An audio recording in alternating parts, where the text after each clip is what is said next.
Volvemos de nuevo aquí en Semana en Vivo.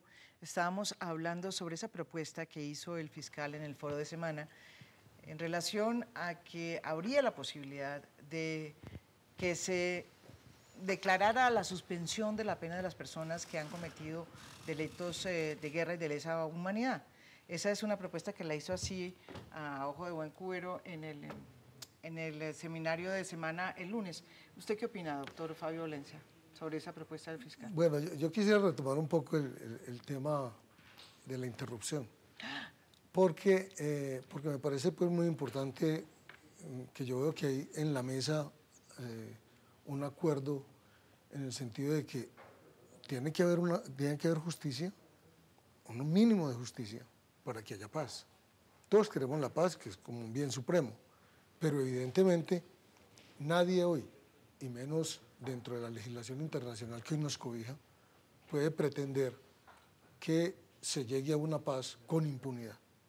O sea, y estoy de acuerdo, distinguir entre los máximos responsables y la tropa. Y yo creo que esto va a ser un poco muy difícil de resolver con las FARC, porque en la época del Caguán, siempre las FARC partieron de la base de que ellos no pagarían un día de cárcel. Y eso lo han mantenido. Y ahora le han agregado que además no entregan las armas.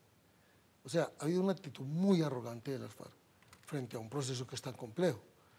Yo diría que frente al Estatuto de Roma y a otros instrumentos a los cuales Colombia ha adherido, es imposible no juzgar y sancionar a los máximos responsables dentro del concepto de la justicia transicional. Pero yo creo que los colombianos no estaríamos hoy en capacidad de aceptar una paz con impunidad. Ni de un lado ni del otro. De ningún lado.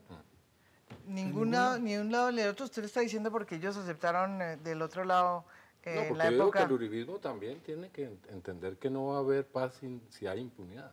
Es decir, No, es que es al contrario. Yo el no hablo en nombre del también, uribismo. bueno, No. Yo hablo en o nombre la mío, extrema no. derecha o como quieran llamarse. No, o de la extrema izquierda. También. Porque aquí ha habido... Por eso digo de ambos lados. Sí, por eso. Extrema izquierda y extrema derecha, que además yo no comparto ninguna de las dos. Soy de centro. No lo digo porque usted lo dijo en términos de que las FARC van a tener que entender ellas y también... Pero es que estamos hablando del el otro proceso lado. con las FARC. Sí, Estamos hablando del proceso con las FARC. En este momento estamos hablando del proceso con las FARC. 50 años de guerra en este país. Sí, sí, 50 sin años. duda, sin duda. Y los máximos responsables no son solamente los comandantes de la guerrilla, sino los presidentes también. Es decir, ¿usted cree que hubo 50 años de guerra, se ocurrieron crímenes de guerra y los presidentes, digamos, no son máximos responsables? ¿O esos crímenes ocurrieron dónde? Sí, pero bueno, lo que pasa es que usted está igualando la institucionalidad a la delincuencia. Otra cosa es que dentro de la institucionalidad, perdóneme, doctor Iván, como perdóneme, delincuencia doctor en Iván, ocasiones. usted no puede confundir la institucionalidad con la delincuencia. Y cuando No, es que la alguna gente de la institucionalidad, como déjeme expresar así como yo lo dejo expresar a usted. Si hay alguna gente del Estado que comete un delito, obviamente tiene que ser sancionado, pero usted no puede equiparar a tiro fijo con los presidentes de Colombia. Mire, eso no lo creo yo que puede ser. Si queremos llegar a la reconciliación en este país, vamos a tener que escarbar a fondo las verdades. Y usted sabe muy bien que en el gobierno del cual usted hizo parte se cometieron hechos terriblemente violatorios de la dignidad y de la integridad de la gente. Y esas responsabilidades van a tener que aparecer. Bueno, ¿no? pero eso es una sindicación suya. No, pero ¿sabe qué? Es una sindicación suya, obviamente desde su punto de vista político, que yo no comparto y que solamente aceptaría hasta que un juez de la República lo determinara. Bueno, pero entonces, no simplemente por una afirmación. Es como yo puedo decir lo mismo de la izquierda, de la guerrilla, de los paramilitares. Yo le estoy hablando en términos muy concretos, no de la izquierda a la derecha, le estoy hablando del gobierno del cual usted hizo parte. ¿Okay? Bueno, pero usted me vino a hacer un juicio del gobierno. Porque yo como si usted esté dispuesto a las posiciones. No, pues sí, claro, yo se la dejo clara. Perfecto. Yo se la dejo clara, que no puede haber una paz con impunidad. Exacto. Eso es lo que yo estoy Y defendiendo. de eso hablamos. yo quiero tercer a propósito del debate que ustedes han planteado, es un tema que ha pasado un poco inadvertido, el perdón que ofreció el presidente Santos. Yo sí quisiera preguntarles a ustedes qué opinión le merecen, porque me pareció que pasó realmente inadvertido el tema, o sea, un presidente que pide perdón por todo lo que pasó. ¿Ustedes qué opinaron de ese episodio? Eso ocurrió el jueves pasado, ¿no? En la audiencia pública. El presidente comenzó la audiencia pidiendo perdón. Por lo menos reconociendo, sí. O sea, Es un acto de reconocimiento, lo valoro mucho. ¿Tú qué opinas? Bueno, y de nuevo, yo pienso que es importante de ver todo el paquete de cosas que Colombia puede crear para tratar de tratar estas millones de violaciones del pasado. Primeramente, yo creo que es importante de entender que impunidad no es el mismo, como de lucha contra impunidad no es el mismo que todo el mundo tiene que ir a la cárcel, porque es imposible. Los países que intentaron de poner todo el mundo en cárcel mismo no funcionaba.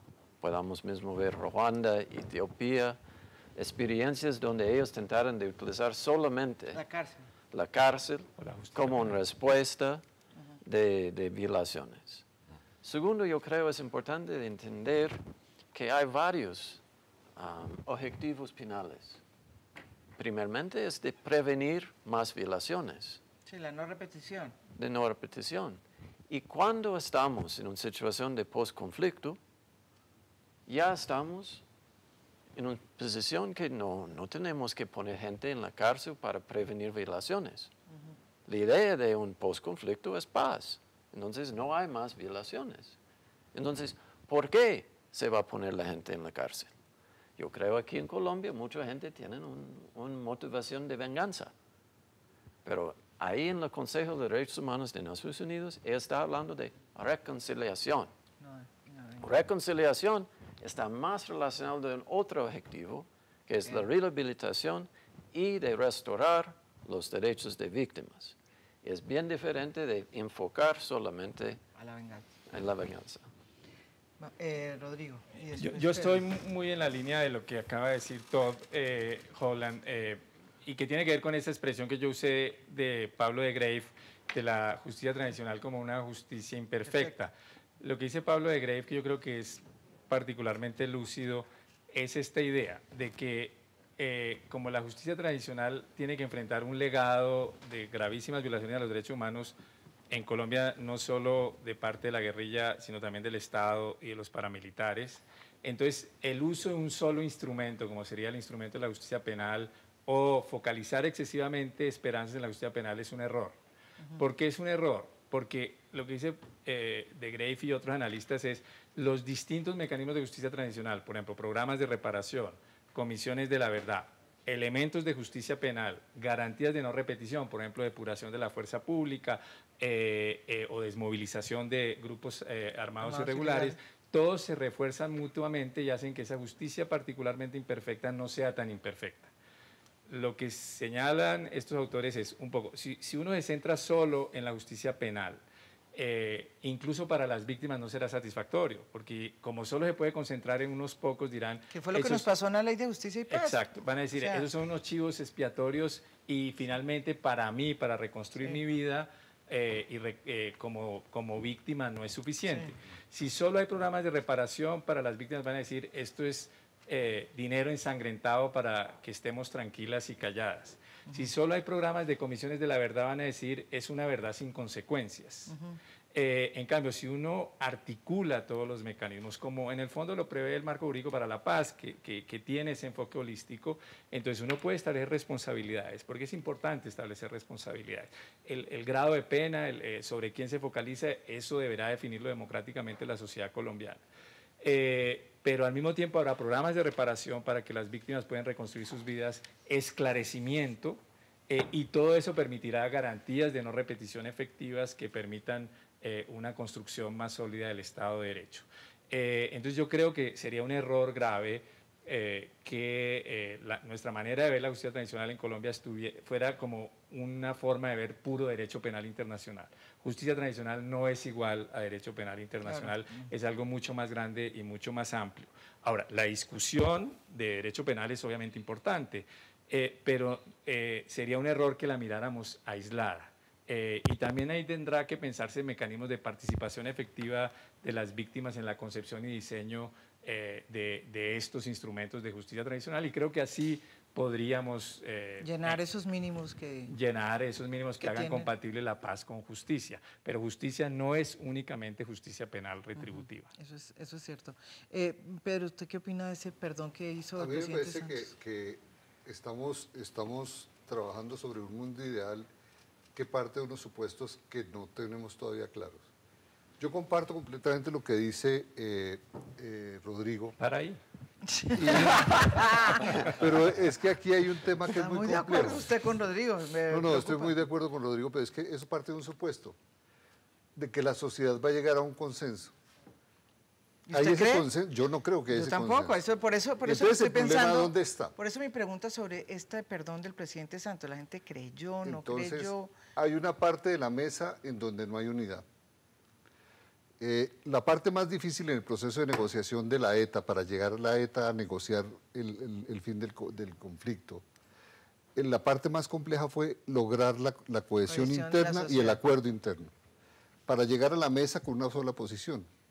Las FARC tienen una representación y tienen una posición. Este lado de la mesa no tiene un consenso. No.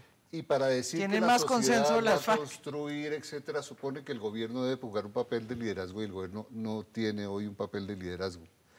Lo vimos en la reunión de ayer de la revista Semana, en donde el gobierno tiene una actitud más bien defensiva. Se siente atacado, se siente limitado. Las instituciones, por su lado, están buscando con distintos argumentos. Hoy el discurso de Rodrigo es muy bonito, es bueno, es que la sociedad defina, pero ¿y quién conduce esto?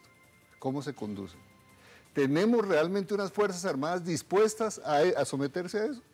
¿Tenemos unos partidos políticos dispuestos a jugarse y a movilizarse, unas organizaciones sindicales, organizaciones de derechos humanos? ¿Realmente estamos todos en la misma discusión? Y yo creo que ese tema supone un liderazgo. El presidente Santos no está ejerciendo ese liderazgo en la medida en que está, primero, encerrado entre la tensión entre las FARC y el presidente Uribe. Un acercamiento con el presidente Uribe no sentaría mal, y buscar un acuerdo, y buscar acuerdo con todos los sectores. El diálogo, la conversación que escuchamos ahora entre Iván y Fabio Valencia es un buen indicador. Y es una cosa muy importante que se planteen las cosas de esa manera tan clara. Yo siempre he dicho que se puedan decir eso de manera tan clara, pero eso tiene que tener una conducción. Para que podamos decir que la sociedad entonces discuta democráticamente y llegue, pero 10 millones de ignorancias no harán un saber, decía Hayek. ¿Sí? Sí. En esta cosa necesitamos una conducción y gente que nos esté ayudando. El tema de las víctimas es un tema muy importante. Todos hemos sido víctimas de una manera u otra. Y en este sentido, el papel de las víctimas es muy relevante. Y el perdón inicial, las víctimas nos han dado un ejemplo en este escenario. Víctimas de un lado y otro que han estado dispuestas a decir perdón y han dicho perdón claramente. Y la sociedad colombiana ha sido muy egoísta, hemos sido muy egoístas, los partidos políticos, el gobierno, la oposición, en asumir una actitud similar. Yo creo que estos discursos de que la sociedad construye, etcétera, necesita una realidad, un liderazgo, y no hay un liderazgo que sea capaz de estar conduciendo este proceso por donde tiene que ir. Volvemos después de esta pausa para seguir el debate sobre cómo va a ser posible ese acercamiento entre paz y justicia en el marco legal para la paz.